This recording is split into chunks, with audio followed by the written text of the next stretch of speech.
Oh man, so good. Uh, so for context, it was my first tour that I'd done overseas.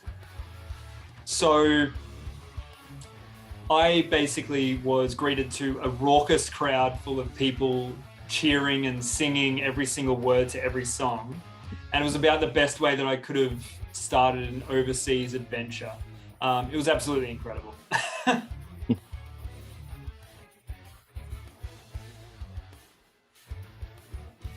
No, absolutely not. No, I mean, it's from my perspective, it's insane that I have anyone singing the lyrics to songs, let alone people from other countries across the world, and particularly Latin America as well.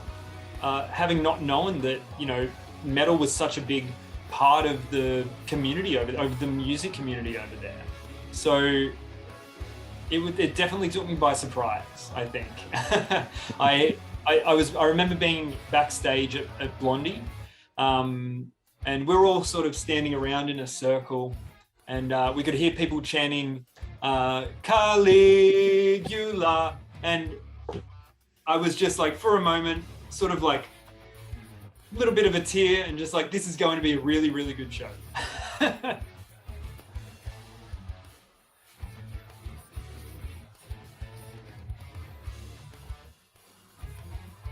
Well, we're bringing Rise Radiant this time, so hopefully you guys like that album.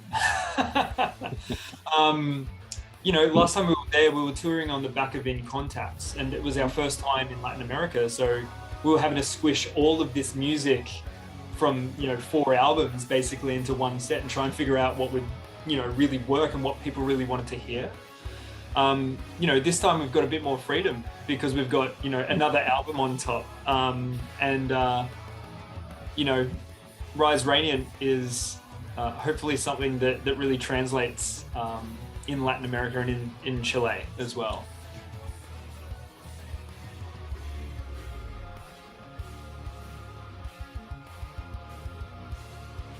That's a really good question, and it's kind of an interesting album because we released it in the middle of COVID.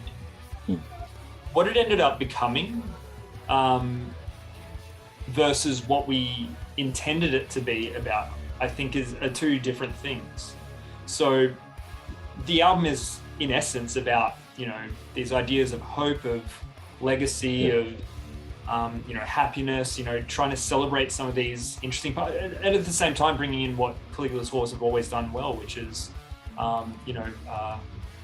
a colourful sort of songs and journeys that you can go on. So it was a bit of combination of those things, but because we released the album in the middle of coronavirus, it ended up becoming more of a safety net, I think, for me, and for some of the people that ended up really latching onto the album as well. And so a lot of people, some of their soundtracks for COVID ended up becoming Rise Radiant.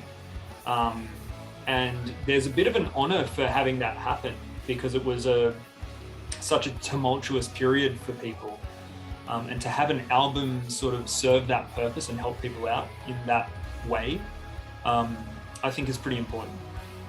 The title is, it's one of those rare instances of luck, actually. We were down in Melbourne, in Australia, Sam, Jim and I, and we ended up sort of riffing on this idea of trying to figure out the album title. And that was something that I helped actually stumble across somehow.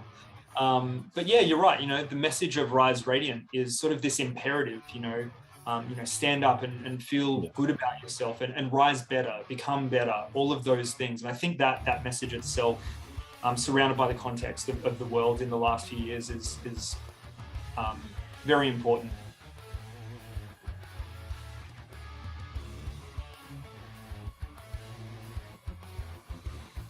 Yeah. Short answer, no, we didn't. A lot of people took coronavirus and the lockdowns as an opportunity to write a bit more music.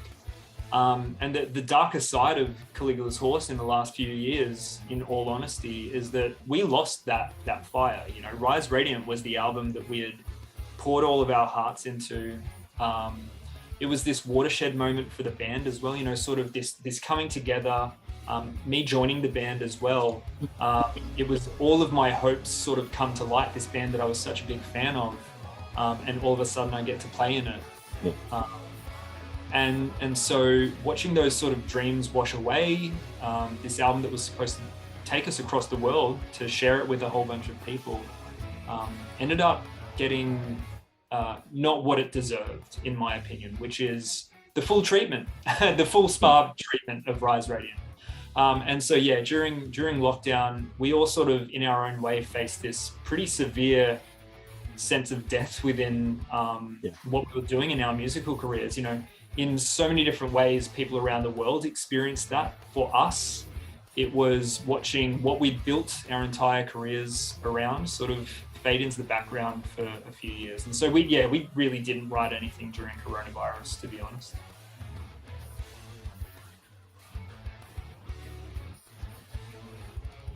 It's something I can't talk in too much detail about yet, but historically with the band, you know, I think fans of the band can expect that we will change things up pretty significantly. Rise Radiant was a relatively accessible album. You know, it was a lot of shorter songs, you know, also not short songs, you know, Salt and The Ascent and Autumn. But, you know, for the most part, quite an accessible album for anyone to be able to get into. A lot more straightforward and concise, whereas what we're a lot more interested in now is not that. You know, what can you expect from the next Caligula's Horse album? I guess wait and see. Expect that it will be very different from Rise Radiant.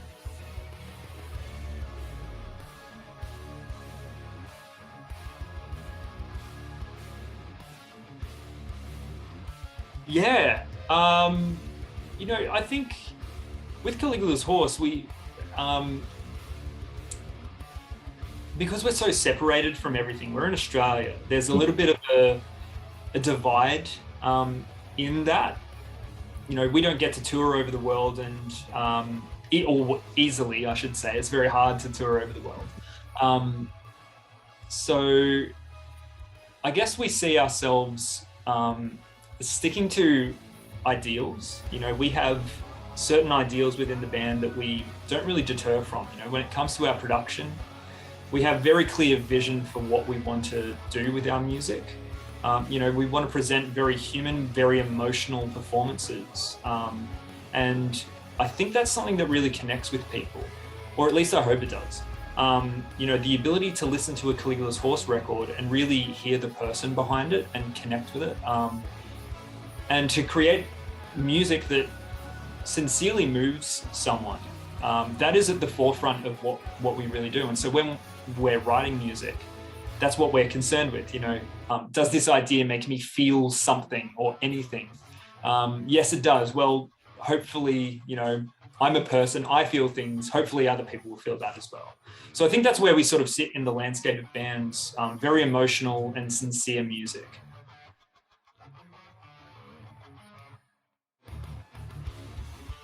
Yeah, so as a band, you know, we often look to some of the classics. You know, we'll look to bands like Frost.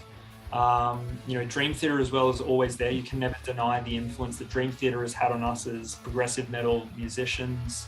You know, in the wackier sort of side of Sam's arrangements, you know, there's influence of Steely Dan.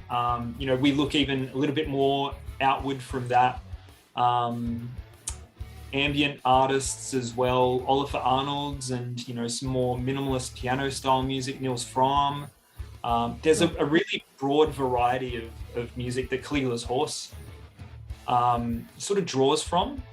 You know, the influence of Haken as well as a modern progressive band, you can't deny that as well. But for me as a musician, you know, I am Yeah, I feel like I sort of cheat with this question, to be honest, because the most influential musicians that I have available to me are people that I message. You know, they are people like Sam in the band. They are people like Jim and Josh. These people that I'm talking to all the time. And so it's kind of a cheap answer to the question. So I'm sorry about that. But, you know, the rest, my other band as well, Opus of Machine, those guys are always influencing me as well. You know, the place that I teach, I have incredible influential musicians there. I'm also an ex-drummer. I'm a retired drummer at this point. Yeah.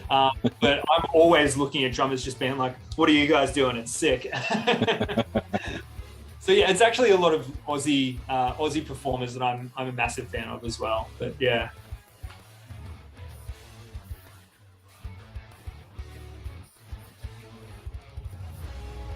Hello Chile, it's Dale Prinsse here from Caligula's Horse. I can't wait to see you guys, and I know the other guys in the band can't wait to see you as well. Make sure you bring your dancing shoes and your beautiful singing voices. I know you have beautiful singing voices. And we'll see you at Club Chocolate. Thanks so much, Christian. It's been a pleasure talking to you, mate.